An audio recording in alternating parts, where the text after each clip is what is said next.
छठवां क्वेश्चन 6.2 से function of x equal 6 minus 9x minus x square. सबसे पहले आप प्लस फाइंड करें f डैश x 6 का 0 हो गया माइनस 9 इसका हो गया 2x और क्रिटिकल पॉइंट्स फाइंड करें। f डैश x क्या होता है क्रिटिकल पॉइंट्स पर 0 minus 9 minus 2x equal 0। x की वैल्यू क्या आ जाएगी माइनस की 9/2। अब ये देखिए यदि ये क्रिटिकल पॉइंट्स है तो f डैश x का चिन्ह दाएं से बाएं जाने पर बदलेगा। माइनस 9/2 या लगाओगे तो क्या हो जाएगा 0 हो जाएगा। माइनस 9/2 से लेफ्ट में कोई बिंदु ले और राइट में कोई बिंदु ले, फिर देखें क्रिटिकल पॉइंट है कि नहीं, क्योंकि इसी के अंतर्गत ऐसे बिंदु भी होते हैं जो केवल स्तब्ध बिंदु होते हैं, तो वो अंतराल नहीं बनाएंगे। ये हो गया आपका 4.5। तो 4.5 से यदि मैं वैल्यू को 4.5 यहाँ देखें संख्या रेखा पर आपका पॉइंट है माइनस 9/2। इससे लेफ्ट में आप पॉइंट लोगे 4.4, राइट में लोगे 4.4 तो राइट में हो जाएगा, 4.5 लेफ्ट में होगा। नेगेटिव है, नेगेटिव में वैल्यू इधर बढ़ेगी, नेगेटिव चल रहा है। तब देखिए आप यहाँ पर नेगेटिव लगाओगे तो ये पॉजिटिव हो जाएगा, पॉजिटिव हो जाएगा तो टोटल वैल्यू है वो पॉजिटिव हो जाएगी। आप वैल्यू बढ़ जाएगी। 4.5 से इधर लगाओगे 4.6 इधर मिलेगा आपको नेगेटिव, तो वैल्यू उस पर ये वाले पद का मान बढ़ जाएगा तो धनात्मक आ जाएगा। अगर आप इधर लगाते हो 4.5 से वैल्यू तो ये वाला जो पद है सेकंड ये कम हो जाएगा, पॉजिटिव वाला तो नेगेटिव अधिक रहेगा। तो धन से ऋण में बदल रहा है चिन्ह, दाएं से बाएं जाने पर चिन्ह अपना धन से ऋण में बदल रहा है। तो ये क्रिटिकल पॉइंट्स है, ये फाइनल हो गया। तो ये दो अंतराल बना देगा प्लस माइनस, दाईं ओर से संख्या रेखा पर प्लस माइनस एकांतर क्रम में लिखे। तो ये प्लस वाला भाग क्या बताएगा ह्रासमान, जो माइनस वाला भाग है वो क्या बताएगा वर्धमान। ऐसा क्यों होगा क्योंकि बड़ी घात वाला चिन्ह ऋणात्मक है तो उल्टा व्यक्त करेगा। तो ये अंतराल हमें फाइंड हो रहा है यहाँ पर माइनस 9/2 टू इनफाइनाइट। इस भाग में तो हो जाएगा निरंतर ह्रासमान। और ये अंतराल जो फाइंड हो रहा है माइनस इनफाइनाइट टू माइनस 9/2, इसमें हो जाएगा निरंतर वर्धमान। स्ट्रिक्टली होगा क्योंकि कोई भी स्तब्ध बिंदु नहीं है प्रांत के अंतर्गत। क्लियर। अब थ्योरी बेस पे निरंतर वर्धमान के लिए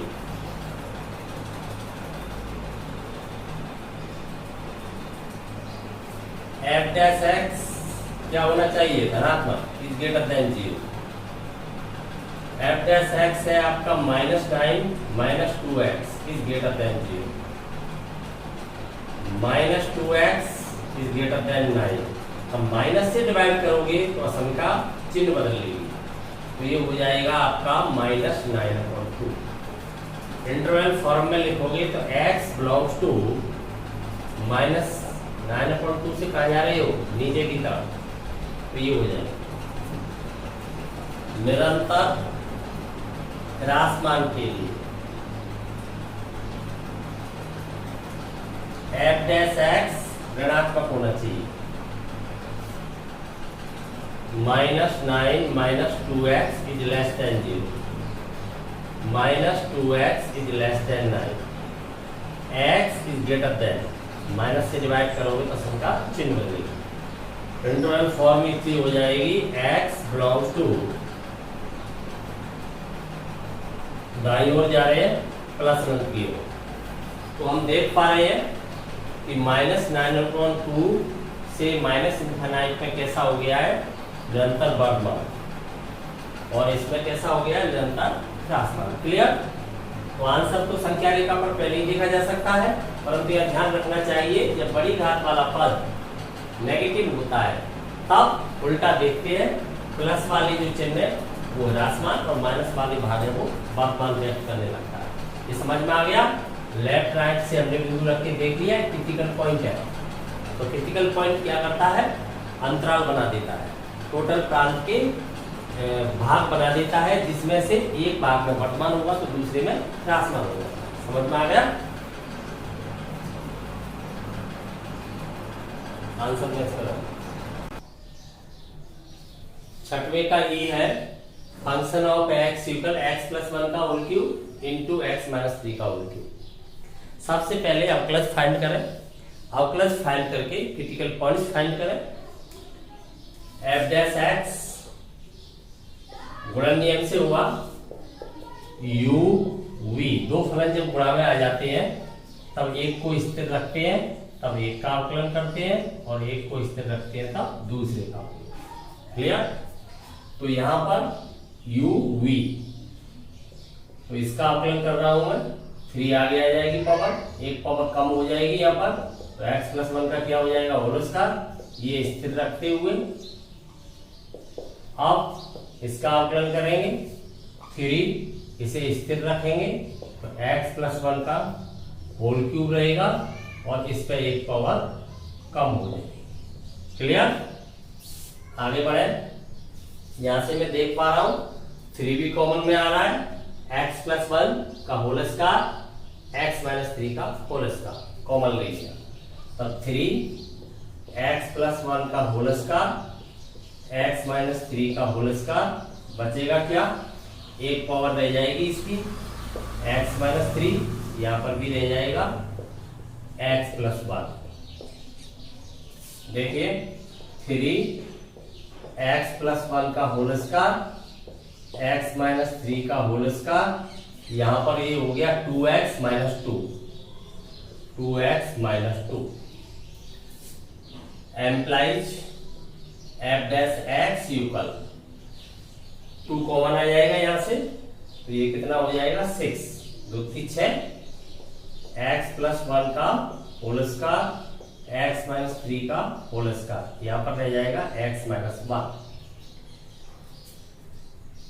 4 क्रिटिकल पॉइंट्स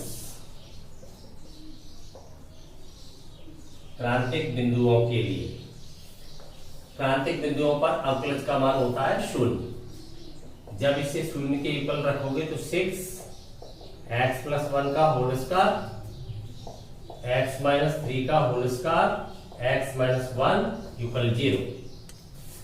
6 0 हो नहीं सकता, 0 में गया, x+1 का होल स्क्वायर, ये जो वैल्यू है यहां पर ये चिन्ह नहीं बदल रही है, 0 तो हो सकता है x = -1 पर, ये भी 0 हो सकता है x = 3 पर, परंतु इसके लेफ्ट राइट में चिन्ह नहीं बदल रहा है। तो x की वैल्यू हमें फाइंड हो रही है, यहाँ पर देखिए कितनी वैल्यू फाइंड हो रही है, -1, इससे वैल्यू फाइंड होगी 1, इससे वैल्यू फाइंड होगी 3। ये तीनों ही x के ऐसे मान हैं जिन पर f' 0 प्राप्त होता है। यदि इस फैक्टर में x = -1 लगाया जाए यहाँ पर इस बहुपद के अंतर्गत, तब हमें ये 0 प्राप्त हो जाएगा। x = 3 रखा जाए यहाँ पर तो भी 0 हो जाएगा, x = 1 रखा जाए तो भी 0 हो जाएगा। तीन राशियों का गुणनफल यदि 0 है तो उनमें कम से कम एक के 0 होने पर टोटल वैल्यू 0 हो जाती है। परंतु देखना ये है कि जो 3 बिंदु यहाँ प्राप्त हो रहे हैं इनमें क्रिटिकल पॉइंट कौन सा है, टर्निंग पॉइंट कौन सा है, एक्सट्रीम पॉइंट कौन सा है, अर्थात ऐसा बिंदु कौन सा है जिसके लेफ्ट राइट में चिन्ह विपरीत प्राप्त होता है f' का। f' प्रथम अवकलज का चिन्ह है, वो अवश्य बदलना चाहिए। उसके लेफ्ट में ये पॉजिटिव है तो राइट में नेगेटिव, और लेफ्ट में यदि नेगेटिव है तो राइट में पॉजिटिव। उसी बिंदु को क्रिटिकल पॉइंट्स कहते हैं।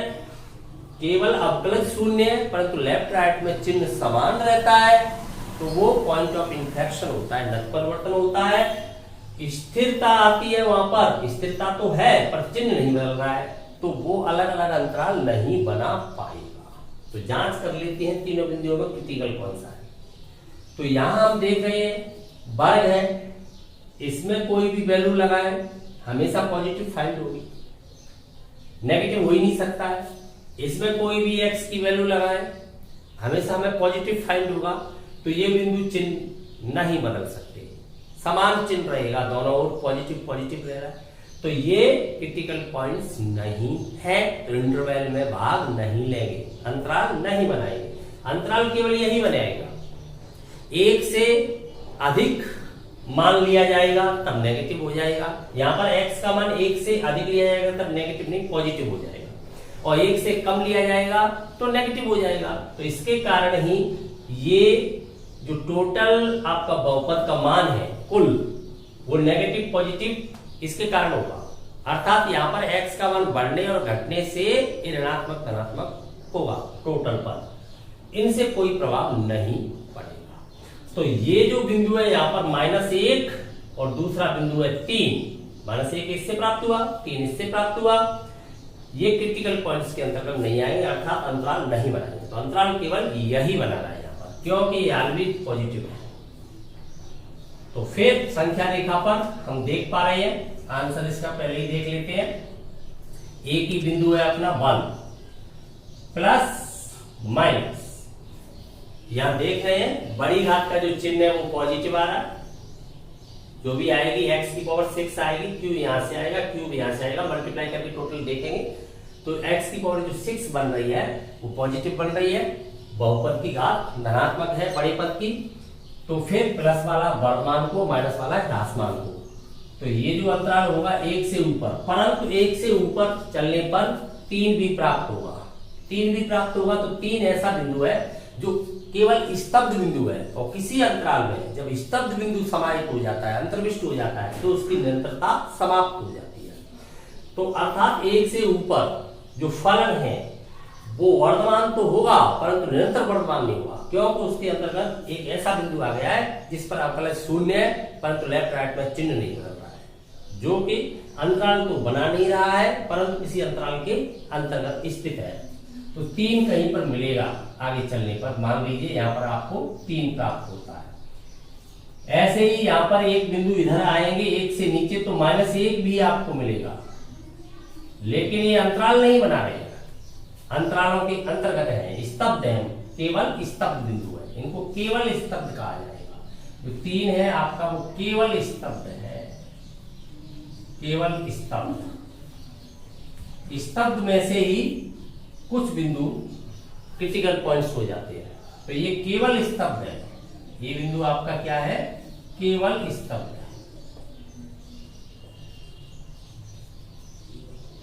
ऐसे ही ये बिंदु है आपका, ये भी बिंदु आपका कैसा है, केवल स्तब्ध, ओनली स्टेशनरी पॉइंट है, ये स्तब्ध बिंदु आ गए। ये जो बिंदु है 1, ये आपका क्रिटिकल पॉइंट है, इसे हम कह सकते हैं क्रांतिक बिंदु, ये क्रांतिक बिंदु है। तो क्रांतिक बिंदु ही अंतराल बनता है। तो इस भाग के अंतर्गत हो जाएगा 1 से ऊपर, कैसा कहलाएगा, वर्धमान, निरंतर नहीं होगा, वर्धमान। इसी प्रकार से 1 से नीचे कैसा हो जाएगा, ह्रासमान। अगर इन्हें निरंतर बनाना चाहते हैं तब क्या करेंगे, तब इसमें से 3 को हटा देंगे, इस अंतराल में से, इस अंतराल में से -1 को हटा देंगे, तो बचे हुए भाग में निरंतर वर्धमान और निरंतर ह्रासमान हो जाएगा। ये पूरा सिस्टम यहां तक समझ में आ गया, कोई प्रॉब्लम नहीं है।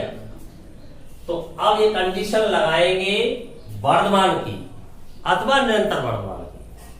तो यह ध्यान देना है, 1 से ऊपर जो अपना फलन है वो वर्धमान है, निरंतर वर्धमान नहीं है, क्योंकि उसके अंतर्गत एक स्तब्ध बिंदु है 3। ठीक इसी प्रकार से 1 से नीचे ह्रासमान है। तो देखिए वर्धमान के लिए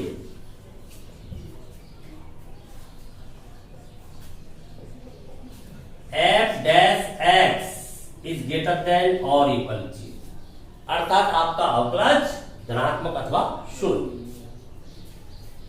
एफ डैश एक्स की वैल्यू क्या है, ये 6 एक्स प्लस 1 का होल स्क्वायर एक्स माइनस 3 का whole square x minus 1 is greater than और इक्वल टू। अब यहां ध्यान देने की जरूरत है, ध्यान से समझना। ये फैक्टर, ये वाला फैक्टर और 6 तो 6 ही रहेगा। ये दोनों ही गुणनखंड यहां पर हमेशा धनात्मक रहेंगे, पर शून्य हो सकता है इसका मान। कब ये धनात्मक रहेगा तब टोटल वैल्यू धनात्मक हो जाएगी, क्योंकि इस पर निर्भर कर रहा है। इस पूरे पद का मान धनात्मक अथवा ऋणात्मक होना केवल इसी फैक्टर पर निर्भर कर रहा है। ये फैक्टर तो स्क्वायर वाले हैं जो पॉजिटिव ही रहेंगे, नेगेटिव हो ही नहीं सकते हैं, परंतु शून्य तो हो सकते हैं। तो ये धनात्मक रहेगा तो टोटल धनात्मक रहना चाहिए, तो इस पर ही निर्भर कर रहे हैं, तो केवल इसके अनुसार ही निर्णय लिया जाएगा। तो हम लिखेंगे x minus 1 is greater then 0। इसके धनात्मक होने पर ये टोटल वैल्यू धनात्मक हो जाएगी, परंतु होगा क्या, ये टोटल वैल्यू शून्य भी होनी चाहिए। शून्य की कंडीशन भी तो लगी हुई है कि 0 के युगल भी होना चाहिए, तो इसी के अंतर्गत शून्य की कंडीशन भी आ गई है। कैसे आ गई है, इससे जब सॉल्व करेंगे ये फैक्टर कब जाएगा धनात्मक, जब x की वैल्यू 1 से ऊपर जाएंगे, 1 से ऊपर रियल नंबर में 1 से ऊपर जाएंगे तो x की वैल्यू क्या फाइंड होगी, 3 फाइंड होगी। तो 3 से ये वाला जो आपका गुणनखंड है वो क्या हो जाएगा, शून्य। तो टोटल वैल्यू को क्या कर देगा, शून्य। तो इसके अंतर्गत x इक्वल 3 भी आ जाएगा। इसे जब सॉल्व करेंगे तो x इज ग्रेटर देन 1 और 1 से ऊपर हमें 3 भी फाइंड होगा, 3 भी फाइंड होगा तो आपके f डैश x की वैल्यू 0 भी आ रही है। तो इसके अंतर्गत एक ऐसा बिंदु आ गया है इस अंतराल में जहां पर अवकलज शून्य हो जाता है, तो स्थिरता समाप्त हो जाती है। तो इस इंटरवल के अंतर्गत फलन कैसा रहेगा, वर्तमान, निरंतर नहीं रहेगा। इंटरवल फॉर्म में हो जाएगा x belongs to 1 to infinite. Clear. तो ये निरंतर वाला नहीं है, कैसा है, वर्तमान वाला। क्यों नहीं है निरंतर वाला, क्योंकि इसमें 3 सम्मिलित है और 3 पर ये शून्य हो जाता है।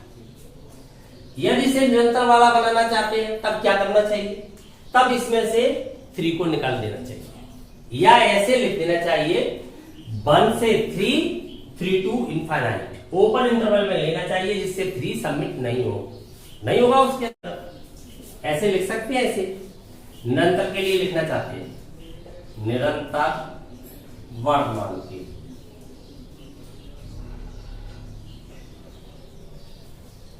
इंटरवल आपका हो जाएगा 1 टू इनफाइनाइट -3 को निकाल दो इसमें से, या इसे लिख सकते हैं, देखिए आप 1 टू 3 इसमें सबमिट नहीं, श्रेय वाले मान सम्मिलित नहीं होते हैं खुले अंतराल के अंदर, यूनियन से जोड़ दें और 3 टू इनफाइनाइट। क्लियर। दोनों का मतलब एक ही है, 1 से ऊपर जा रहे हैं परंतु 3 को सबमिट नहीं किया गया। इसी बात को ये व्यक्त कर रहा है, 1 से ऊपर चल रहा है, 3 सबमिट नहीं है और सवाल है इसके अंतर्गत। अब ह्रासमान के लिए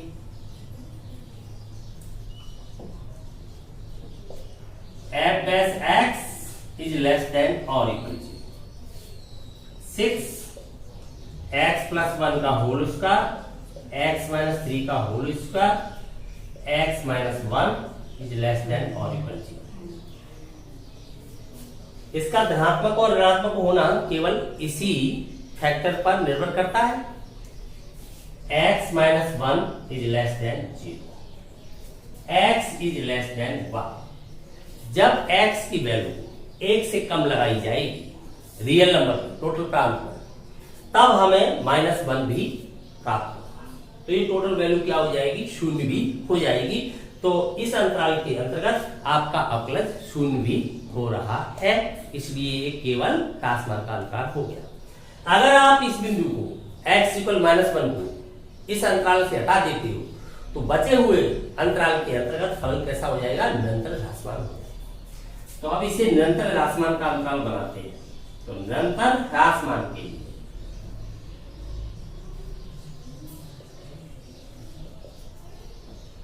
अंतराल क्या प्राप्त होगा, माइनस इनफाइनाइट टू 1। इसकी इंटरवल फॉर्म क्या है, माइनस इनफाइनाइट टू 1, एक से नीचे की ओर।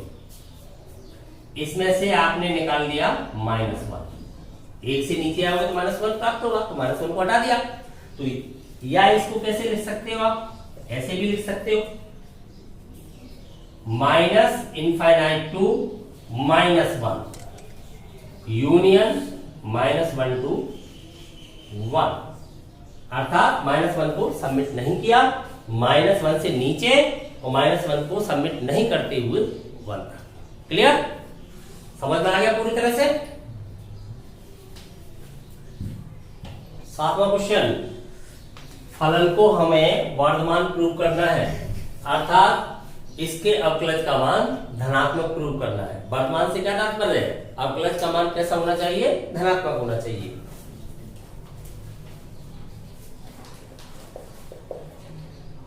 Divide x 1/1 plus x, log 1 plus x का हो गया, माइनस इस 2 को यही रख लें, अपने पास रह जाता है x/2 प्लस x। इसका कैसे करोगे आप, u/v, क्या होता है, हर अंश का अवकलन माइनस अंश हर का अवकलन अपॉन हर का 1। तो यहां पर 2 प्लस एक्स, अवकलन करोगे x का तो क्या हो जाएगा 1, माइनस x 2 प्लस एक्स का भी क्या हो जाएगा 1, 2 का 0 हो जाएगा, अपॉन 2 प्लस एक्स का होल स्क्वायर। क्लियर, क्या फाइंड होता है, 1/1 प्लस एक्स माइनस x से x लेफ्ट हो गया, 2 रह गया, 2 दूनी 4, अपॉन में रह गया 2 प्लस एक्स का होल स्क्वायर। एलसीएम लो, तो एलसीएम में आ जाएगा आपका 1 प्लस एक्स 2 प्लस एक्स का होल स्क्वायर।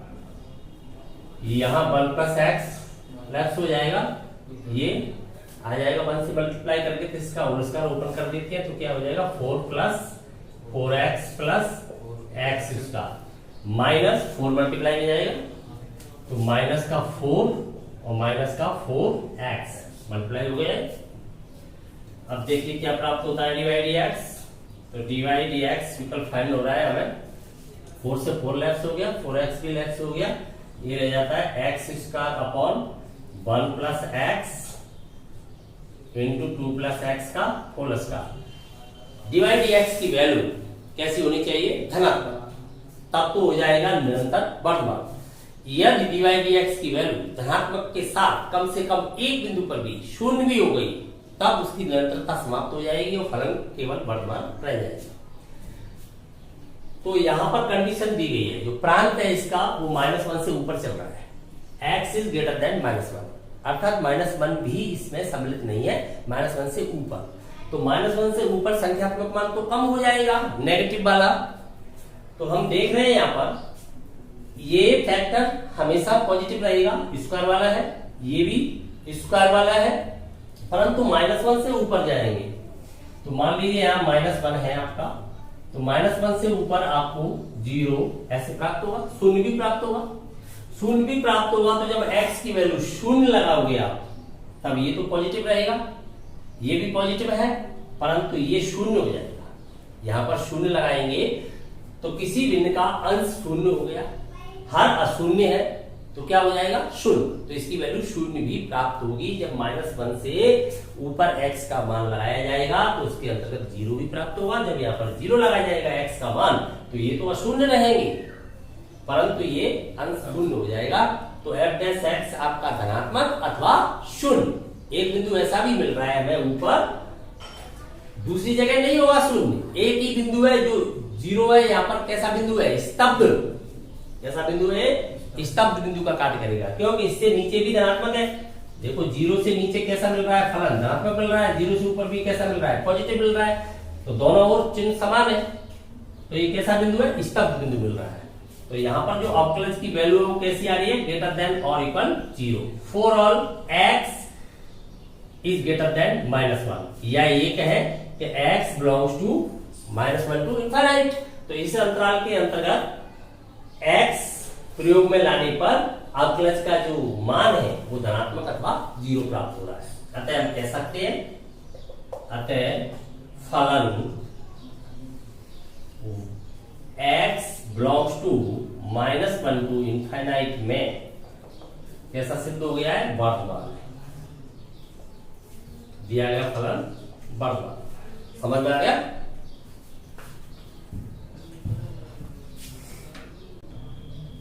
क्वेश्चन नंबर 8 दिया गया फलन एक वर्तमान फलन है, तब हमें इंटरवल फाइंड करना है। तो सबसे पहले अवकलन करें dy/dx। अवकलन करोगे तो या तो पहले उड़स का रोपण कर ले या सीधा अवकलन कर ले। तो x के नजरिए से देखिए टोटल को, तो पावर आगे आ गई, बचेगा क्या आपके पास x इंटू एक्स माइनस 2। अब अवकलन इसका भी करना पड़ेगा, तो into D D x of x into x minus 2। Clear?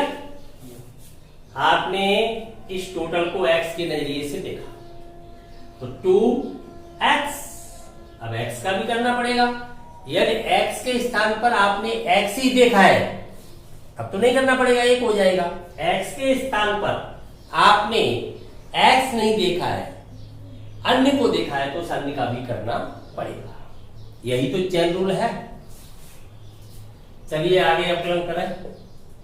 2x x minus 2, ये फर्स्ट सेकंड से होगा यूवी से, तब क्या हो जाएगा, x को स्थिर रखा तो x माइनस 2 का अवकलन करेंगे। x को आप स्थिर रखोगे तो x ही रह जाएगा, क्योंकि x माइनस 2 का क्या हो जाएगा, 1। x को आपने स्थिर रखा, x माइनस 2 का अवकलन किया तो 1 हो गया, यही रह गया। प्लस अगले स्टेप में स्थिर किसे रखोगे, x माइनस 2 को, तो x का करोगे तो क्या हो जाएगा, 1। तो क्या रह जाएगा, x माइनस 2। समझ में आ गया? तो हमें फाइंड हो जाता है dy/dx। यहां ध्यान दें, ये कितना हो गया, 2x माइनस 2, इससे 2 कॉमन ले रहा हूं तो ये क्या हो जाएगा, 4x x माइनस, क्या यहां पर क्या रह जाएगा, x माइनस 1, तो ये फैक्टर रह जाएगा x माइनस 1, और दूसरा फैक्टर है आपका x माइनस 2। अब तुम्हें इंटरवल फाइंड करना है, तो उसके लिए क्रांतिक बिंदु फाइंड करें। dy/dx equal 0। देखो dy/dx इक्वल 0 रखने पर यहां पर आ जाएगा आपका 4x x minus 1 and x minus 2 equal 0। तो x की वैल्यू फाइंड हो रही है आपको 0, 1 और 2। अब देखिए ये तीनों ही क्रिटिकल पॉइंट्स हैं। यहां पर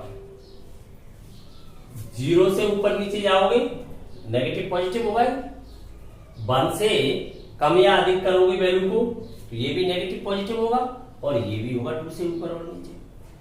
तो संख्या रेखा से आंसर तो सीधा देख ही सकते हो, 0, 1, 2, प्लस माइनस। हमें अंतराल जो मिल रहे हैं वो वर्तमान के नहीं बल्कि निरंतर वर्तमान के मिल रहे हैं, क्योंकि कोई भी स्तब्ध बिंदु नहीं है, ऐसा बिंदु नहीं है जो केवल स्तब्ध हो, सभी क्रिटिकल पॉइंट्स हैं। तो वर्तमान, निरंतर वर्तमान के लिए अंतराल क्या आ रहा है, निरंतर वर्तमान के लिए इंटरवल जो फाइंड हो रहा है 0 to 1, यूनियन से जोड़ना पड़ेगा। दूसरा फाइंड हो रहा है वो 2 to इनफाइनाइट, 2 से ऊपर फाइंड हो रहा है। क्लियर? ये आपका आंसर आ गया। थ्योरी बेस पे आए निरंतर वर्तमान के लिए, या कंडीशन कौन सी देनी पड़ेगी, निरंतर वर्तमान वाली, क्योंकि जो फलन निरंतर वर्तमान प्रूव हो जाएगा वो वर्तमान तो होगा ही। वर्तमान का निरंतर वर्तमान होना आवश्यक नहीं है, परंतु निरंतर वर्तमान तो वर्तमान है। निरंतर वर्तमान के लिए f' is greater then 0। f' का है ये 4x x minus 1 and x minus 2 is greater then 0। इस फैक्टर को हमें क्या करना है, पॉजिटिव। देखिए यहां पर 4 तो 0 में चला जाएगा सीधा, अपने पास केवल यही रह जाएगा x x minus 1 x minus 2 is greater then 0। अब यह ध्यान दीजिए, तीन राशियों का गुणनफल धनात्मक होना चाहिए, तो वो तभी संभव है जब तीनों धन की हो अथवा कोई दो ऋण की एक धन की होनी चाहिए। तो तीनों प्लस की होनी चाहिए, तब क्या कंडीशन होगी आपकी, आप इसमें से सबसे छोटी वाली को प्लस की कर दें तो ऑटोमेटिक बाकी दो प्लस की हो जाएगी। तो छोटी वाली कौन सी है, x माइनस 2। तो कंडीशन आपकी इसकी ओपन होगी, x minus 2 is greater then 0। तो इससे ये धनात्मक हो गया टोटल। या फिर आपके पास दूसरी कंडीशन कौन सी है, या आप कैसे कर सकते हो इसे धनात्मक, या ऐसे कर सकते हैं कोई दो ऋण की रहनी चाहिए एक धन की रहनी चाहिए। धन की कौन सी रह सकती है, जो बड़ी है, बड़ी कौन सी है, x पॉजिटिव कब रहेगी, 0 से ऊपर होगी, तो ये 0 से कम होनी चाहिए। तो 0 से कम, जैसे मान लीजिए आपने इसे 0 से ऊपर ले लिया, पॉजिटिव बनाना है 0 से ऊपर, और 0 से ऊपर चल रहे हैं 1 पे जाकर के 0 हो जाएगा, 1 से ऊपर ये पॉजिटिव हो जाएगी, ये 2 से ऊपर पॉजिटिव होगी। क्लियर। तो फिर हम दोनों को नेगेटिव रखना चाहते हैं, तो 1 से ऊपर नहीं जाएंगे, 1 से कम रहेंगे हम, तो 0 से 1, तो 0 से 1 में ये भी नेगेटिव रहेगी और ये भी नेगेटिव रहेगी, परंतु ये पॉजिटिव हो जाएगी। क्लियर। तो दूसरी कंडीशन आपकी x की वैल्यू है वो 0 से बड़ी परंतु 1 से छोटी होनी चाहिए। क्लियर। तो यहां पर ये नेगेटिव है और ये भी नेगेटिव है और ये पॉजिटिव है। इंटरवल फॉर्म क्या हो जाएगा, x belongs to 0 to 1 union 2 to infinite. तो ये आपका जो इंटरवल है वो निरंतर वर्तमान के लिए प्राप्त हो जाता है। इस इंटरवल के अंतर्गत दिया गया फलन निरंतर वर्तमान है, हमें इसे वर्तमान प्रूव करना है, तो निरंतर वर्तमान भी वर्तमान ही होता है। क्लियर।